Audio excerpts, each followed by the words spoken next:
ఏం చేసినావు 500 లక్షల మాట కేసీఆర్ ఆస్తులు సంపాదించి భూదాన్ భూములు కబ్జా చేసిరు మీరు. మీ సొంత ఊరిలో ఎకరాల ల్యాండ్లు కబ్జా చేసిరు, కొన్నారు. ఇలా ఇంకానే ఏం చెప్ప తిట్టుడే. ఇక కాంగ్రెస్ పార్టీ వాళ్ళ పరిస్థితి ఏంటంటే తెలంగాణ ఈ కరీంనగర్లో కేసీఆర్ వచ్చి వాళ్ళ ముఖ్యమంత్రిని పొట్టుపొడి రండా అన్నాడు, కుక్కల కొడుక ముండ కొడుక అని చెప్పి కాంగ్రెస్ మంత్రులు కూడా తిట్టిపోయాడు కేసీఆర్. ఇలా కాంగ్రెస్ పార్టీ నాయకులు ఆ స్థాయిలో తింటారు. ఖండించారు, పేర్కొన్నారు, తెలిపారు. ఖండించారు, పేర్కొన్నారు, తెలిపారు.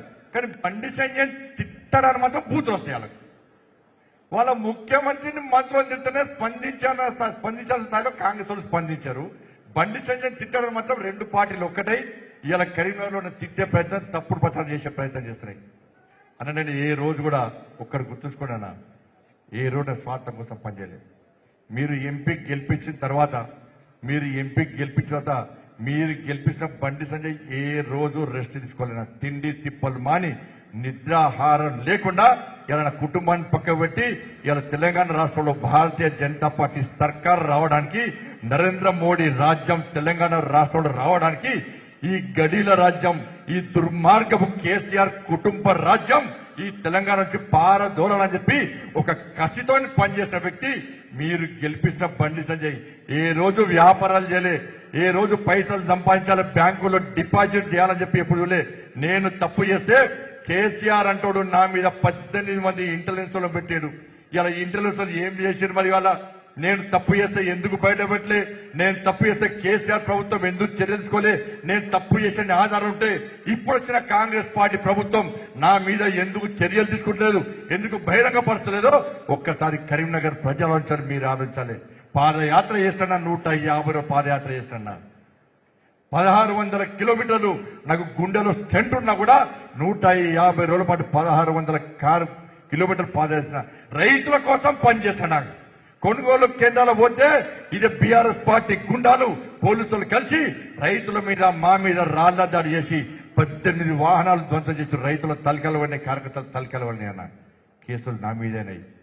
ఇక్కడ ఇద్దరు మాజీ ఎంపీలు ఏ రోజైనా రైతుల కోసం కొట్టాడిరా? స్పష్టం చేయండి. వాళ్ళ నిరుద్యోగులకు టీఎస్పీఎస్సీ పేపర్ లీక్ అయితే నేను కొట్టాను, 60 లక్షల మంది యువత భవిష్యత్తు నాశనం చేసి ఇలా చెప్పి నేను కొట్లాడితే నిరుద్యోగం మార్చి చేస్తే ఇలా కేసీఆర్ ప్రభుత్వం నేను పేపర్ లీక్ చేస్తానని చెప్పి అక్రమ కేసు పెట్టి నన్ను జైలుకు పంపిందన్న కార్యకర్తలు లాఠీచార్జ్ చేసింది. ఇలా కాంగ్రెస్ పార్టీ కానీ బీఆర్ఎస్ పార్టీ ఇప్పుడున్న ఈ మాజీ ఎంపీలు ఎప్పుడైనా ఈ తెలంగాణ రాష్ట్రంలో యువత కోసం కొట్లాడిరా? ఒక్కసారి కేసు నా మీదేందన్న, మన కార్యకర్తల మీద కేసులు. ఇలా 317 జీవో పెట్టుకొని ఉద్యోగులను ఉపాధ్యాయులను చెట్టుకొని పుట్టకొని చేస్తే కొట్లాడింది మనమన్నా. లాఠీచార్జ్ ఫైరింగ్ తోని, కట్టింగ్ మిషన్లతోని మన ఆఫీస్ మీద దాడి ఇచ్చి ఇలా శోభక ఉన్నది. మమ్మల్ని తీసుకుపోయి గొరగొర కూర్చుకుపోయి ఇవాళ 3 రోజుల పాటు జైలు పెట్టిరన్నా, లాఠీచార్జ్ చేసిరన్నా. బీఆర్ఎస్ పార్టీ అని కాంగ్రెస్ పార్టీ ఇప్పుడున్న ఈ మాజీ ఎంపీలు ఎక్కడన్నా 317 జీవో కోసం కొట్లాడిరా? ఉద్యోగులు ఉపాధ్యాయులు ఆలోచించాలి. ఇలా మహిళల మీద అత్యాచారాలతో కొట్లాడింది మనమన్నా, దళిత బంధు కోసం కొట్లాడింది మనమన్నా, దళితులు ముఖ్యమంత్రి ఇవ్వాలని కొట్లాడింది మనమన్నా, దళితులు 3 ఎకరాలు ఇస్తా అని చెప్పి ఇవ్వకుండా మోసం చేసింది మనమన్నా. ఎస్టీ పోడు భూముల కోసం గుర్రం పోడు వస్తే మన కార్యకర్తల మీద రాళ్ల దాడి చేసి అనేక మంది కార్యకర్తలను గుంజుకుపోయి 35 మంది కార్యకర్తలను 45 రోజుల పాటు జైల్లోకి పంపిన ప్రభుత్వం బీఆర్ఎస్ పార్టీ ప్రభుత్వం. ఏ రోజు ఇక్కడ ఈ మాజీ ఎంపీలు ఏ రోజు కష్టపడిన పోడు భూముల కోసం కొట్లాడి పోడు భూముల కోసం భారతీయ జనతా పార్టీ కార్యకర్తలు, భారతీయ జనతా పార్టీ నాయకులన్నా. ఇలా బీసీల కోసం కొట్లాడింది భారతీయ జనతా పార్టీ అన్న. అగ్రవర్ణాల్లో పేదల రిజర్వేషన్ నరేంద్ర మోడీ గారు ఇస్తే ఇలా కాంగ్రెస్ పార్టీ ఏ రోజు కొట్లాడే, బీఆర్ఎస్ పార్టీ అమలు చేయలే. ఇలా అగ్రవర్ణాల్లో పేదలకు రిజర్వేషన్ అమలు చేయాల్సిందే కేసీఆర్, లేకుంటే నీ ప్రగతి భవన్ మీద దాడి చేస్తామని చెప్పి ఇవాళ నేను వార్నింగ్ ఇస్తే తప్ప కేసీఆర్ దిగచి అగ్రవర్ణాల్లో పేదల రిజర్వేషన్ అమలు చేయాలన్న విషయాన్ని గుర్తుంచుకోండి. ఈ ఇద్దరు మాజీ ఎంపీలు ఏం చేశారో ఒక్కసారి ఎప్పుడన్నా దయచేసి ఆలోచించండి. వాళ్ళ ఇది కరీంనగర్ పరిస్థితి, తెలంగాణ పరిస్థితి. దేశంలో పరిస్థితి 370 ఆర్టికల్ రద్దు చేసింది మన భారతీయ జనతా పార్టీ నరేంద్ర మోడీ గారి ప్రభుత్వం. ఇలా జమ్మూ కాశ్మీర్ భారతదేశంలో అంతర్భాగం అని చెప్పి మొదటి నుంచి కూడా డాక్టర్ శ్యామా ప్రసాద్ ముఖర్జీ బలిదానం అయిపోయిన ఈ దేశం కోసం ఏ కాంగ్రెస్ పార్టీ నాయకుడు బీఆర్ఎస్ పార్టీ నాయకుడు 370 ఆర్టికల్ వ్యతిరేకంగా ఒక్కసారి ఉంచండి.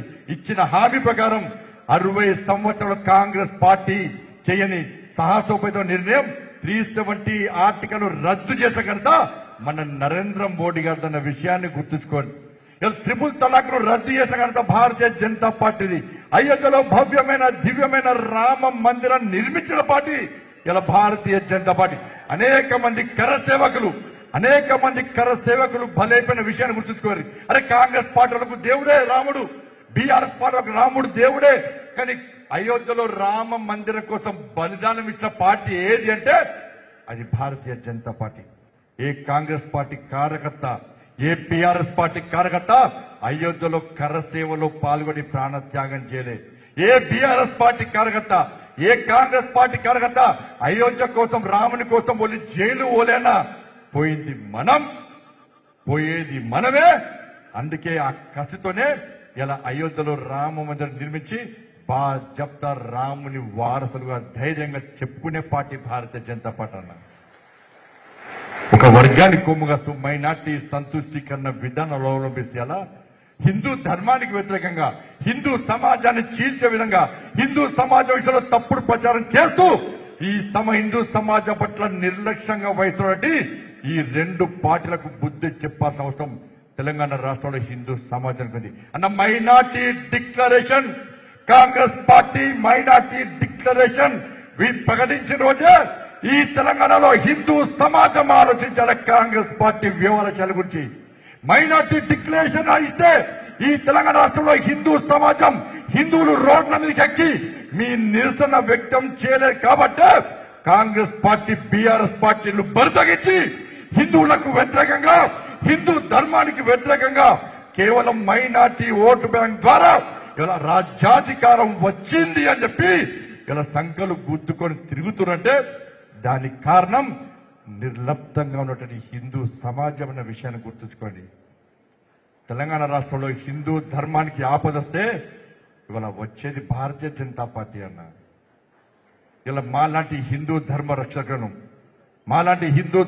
రక్షకులను ఇలా నిర్లక్ష్యం చేస్తే, ఇలా ఓడిస్తే ఈ తెలంగాణ రాష్ట్రంలో హిందువుల గురించి ప్రశ్నించే వ్యక్తులు ఉండరన్న విషయాన్ని ఒక్కసారి గుర్తుంచుకోండి.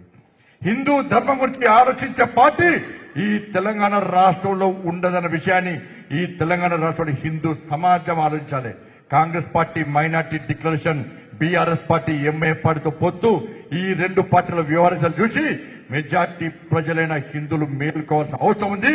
మెజార్టీ ప్రజలైన హిందువులు ఈ తెలంగాణ రాష్ట్రంలో నరేంద్ర మోడీ గారి నేతృత్వంలో ఏ విధంగా అభివృద్ధి నిధులు వచ్చినాయో ఒకసారి ఆలోచించాల్సిన అవసరం ఉంది. కాబట్టి దయచేసి ఎక్కువ సమయం తీసుకోకుండా